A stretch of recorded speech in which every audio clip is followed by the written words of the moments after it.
And hello again from Fox News in Washington. Well, it was another wild week for the economy. President Obama signed the stimulus plan and offered help for struggling homeowners, and yet the stock market took another big hit. The nation's governors are in town, and we've invited 4 of the leading voices to discuss how all this is affecting their states. Democrats Ed Rendell of Pennsylvania, chairman of the National Governors Association, and Jennifer Granholm from Michigan. And Republicans Mark Sanford of South Carolina, chair of the GOP Governors Association, and Tim Pawlenty from Minnesota. And governors, welcome back all of you to Fox News Sunday. Pleasure. Let's start with the stimulus plan, and as I ask you about it, we're going to put up some statistics from each of your states. Governor Sanford, South Carolina has the 3rd highest unemployment rate in the country. Under the package, you would get $8 billion that the White House says would create 50,000 jobs in your state. And yet you say you may not accept all of the money, including some of the money for unemployment benefits. Why not? 2 reasons. One, at times it sounds like the Soviet grain quotas of Stalin's time. X number of jobs will be created because Washington says so, and that's not the way that jobs get created. I would secondly say what we are looking at is, in many cases, the money that would come to our state comes with substantial strings attached that frankly undo a lot of what we're trying to do at the state level. Take, for instance, those unemployment benefits. What we would be required to do would be, for the first time, increase the level of benefit for part-time workers. In other words, right now it's full-time workers, increase it to part-time workers. But this same fund had to go to the feds this fall to borrow $140 million, has come back to ask another $170 million from the Fed, and so it becomes somewhat circular. We can't pay for the benefits already in the program, but to get the stimulus money, we got to increase the program size and scale. All right, Governor Granholm, unemployment in Michigan is 10.6%, which is the highest in the nation, and you say you're going to take every one of the $7 billion coming to your state. Why is Governor Sanford wrong? Well, this to me is not about philosophical theory. This is about real people who, through no fault of their own, are laid off because of a recession. They need to be able to put food on the table. So you better believe I'm going to take every dollar that is coming to Michigan, and if my colleagues here in Minnesota and South Carolina don't use theirs, I'm going to be first in line to say, for my people, for our citizens, to put people to work and to make sure that they can survive through this, I'll take their dollars too. Governor Pawlenty, you have criticized, I'll get to you in a minute, Governor Sanford, you have criticized the bill that Congress passed, but you say you are going to accept all of the $4 billion in the stimulus package that Minnesota would get. Why don't you share your Republican colleague, Governor Sanford's, concerns about the long-term negative effects of this spending? Well, I do. I don't like this bill, but it is now the law. It's not the bill that Mark and I would have crafted, but it's now our responsibility and opportunity to try to implement it. In Minnesota's case, we are a major net subsidizer of the federal government, and that's unlike some other states. For every dollar we send in, we only get 72 cents back. So we're paying the bill either way. We're going to take our share of the money.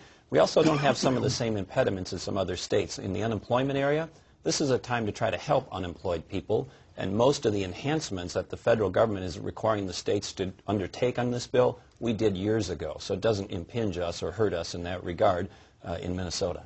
Governor Rendell, Pennsylvania gets the most money of all your 4 states from the stimulus package, $16 billion. Weigh in on this argument, but also you say that you're not sure that this money is actually going to fix the economy. Why not? Well, in the long term, I don't think anybody can be sure that any single thing is going to fix the economy. It has to be a number of things attacking on all the different sides of the problem. But I do think it'll create jobs. I mean, one thing I think we all agree on, I hesitate to speak for all of us, is that the infrastructure dollars do produce jobs. There's no question about that. You fix a bridge and people have to work on the bridge. You fix a bridge and orders have to go out, hopefully, to Pennsylvania or South Carolina or Michigan, Minnesota companies, factories that desperately need orders, steel, concrete, asphalt, lumber. So there are aspects of this plan that are definitely job producers, and in Pennsylvania, I think we'll net about the same amount of jobs we've lost since August, 60 or 70,000 jobs by the time we're done. So there are elements of this that are terrific. It's not all stimulus. I mean, part of it is relief. And I think Tim said something that was very important. I'm not sure that we can, over the long run, cope with a higher unemployment compensation standard that this mandates for states. But I don't care. My people are suffering. My people are hurting. They need that extra money, and right now that's paramount in my mind. Governor guess Sanford? my question would be, wasn't it the same sort of short-term thinking that got us into this problem in the first place? And so if we simply say, tell you what, you know, the unemployment benefit that would be basically foisted on different states is not sustainable. They can't even pay for what they got, but they got to increase spending to pull down these federal funds. It goes to the heart of the bigger problem, which is, okay, you get a 2-year window, and then what happens? You're going to substantially increase taxes to get yourself out of the problem then? Or are you going to issue more debt? And I think one of the real issues here is we have $52 trillion in accumulated debt in Washington, D.C. And we don't have a giant piggy bank that we can now raid now that times are tough. All this money is going to be borrowed from future generations, from Social Security. So in essence, we're digging yet another hole for ourselves with regard to unsustainable spending. Except that the president has said that in the budget he's going to present, he will cut the deficit in half. And everybody recognizes you have to deal with that deficit over the long term. But right now, we are in a crisis. Right now, we've got people who are hurting. You've got people who are hurting, too. Absolutely. And so putting them to work, giving them a chance to be retrained during this recession, giving them the ability to put food on the table and pay for, hopefully, their kids' tuition, I think that is paramount. I think, as Ed says, nobody wants to have this as a long-term commitment. But for the short term, to make wise, strategic use of the stimulus, not to grow the size of your state budget, but to make investments that will set you on the right path for the long term, I think is a wise move. I would only make this point. Is there any president who hasn't said they would decrease the deficit in the last 25 years? It's been a fairly consistent refrain. Well, the last one who did was a Democrat. He actually got rid of And it. he did it, and left us with a surplus. So I want to follow up a point that Jennifer made, because it's an excellent point. This is a stimulus, but we know it's a bridge, and hopefully it's a bridge that will be successful and help the country until the economy returns, until growth comes back. So Mark's point is good. We worry about it. We all worry about it, because even though I won't be governor of Pennsylvania after the stimulus funds have stopped flowing, I worry about what happens to my predecessor. I worry about that deep cliff, my successor, sorry. And I worry about that deep cliff. But hopefully this will bridge us until growth returns, and with that growth we'll be able to absorb some of the things. Not all of them, but some. Let me let Governor Pawlenty in. Go ahead. Well, just the unemployment part of the stimulus bill is 2% of the bill. 98% of it is in other stuff. And each state is different as it relates to the unemployment part of it, Chris. And so in the $25 increase, in our view, is clearly temporary under the face of the federal law. The other enhancements as it relates to improving eligibility determinations, part-time employment, the so-called trailing spouse requirement, those vary from state to state. So each analysis is different state to state. In Minnesota, we've already done most or all of those things. Governor Sanford, Congressman Clyburn, one of the House leaders from your state, was so upset by your stating that you might not accept all this money, and it seems clear that you're not going to accept all the money, that he put in a provision that state legislatures can override governors. He also slammed you, along with 3 other Southern governors, for refusing to take some of the spending. Let's watch. These 4 governors represent states that are in the proverbial black belt. I was particularly insulted by that. All of this was a slap in the face of African Americans. He says that you're being insensitive to the kinds of problems, economic, social problems, that hit African Americans especially hard. I would just categorically say he's absolutely wrong on that one. I think that any of us as governors, and we do have 50 different incubators of different ideas and trying to get it right within our respective states, trying to make the judgment as best they can. But the idea that color would filter into that decision-making process is absurd. What we have looked at is, for instance, what the Congressional Budget Office itself has said, is that as a result of this stimulus package, there will be less, not more, in the way of economic growth going forward. And so we keep talking about a short-term window, but the long-term of what the Congressional Budget Office itself has said will be that there will be less in the way of economic activity, and that impacts blacks and whites alike in my state. I want to go down the line here, and we'll start with you, Governor Rendell, and just go down. How quickly do you plan, or do you think you'll be able to start spending this money? How soon will it get out into the economy? And secondly, President Obama made it clear that he is going to call out any mayor, any governor who wastes this money, who spends it on political purposes. How are you ensuring in your state that's not going to happen? Well, I've decided to devote most of the next 2 years, my last 2 years as governor, to be the stimulus enforcer in Pennsylvania. it always works best if the governor does that and doesn't delegate. And I think it's very, very important we get this right. I think the infrastructure dollars, we can have people working by May, because we're going to fix it first. We have so many deficient bridges, so much miles of roads to be resurfaced. We can go quickly on that because we don't have to do it right away. We don't have to do environmentals. So as early as May, people can be working. Governor Granholm. The exact same thing. I'm going to be enforcing this. We want to make sure that it's transparent, that not a single dollar is wasted. Thursday and Friday of this past week, I went around the state to our planning organizations, the folks who decide where bridge and road money is spent. These are the professionals in the local communities.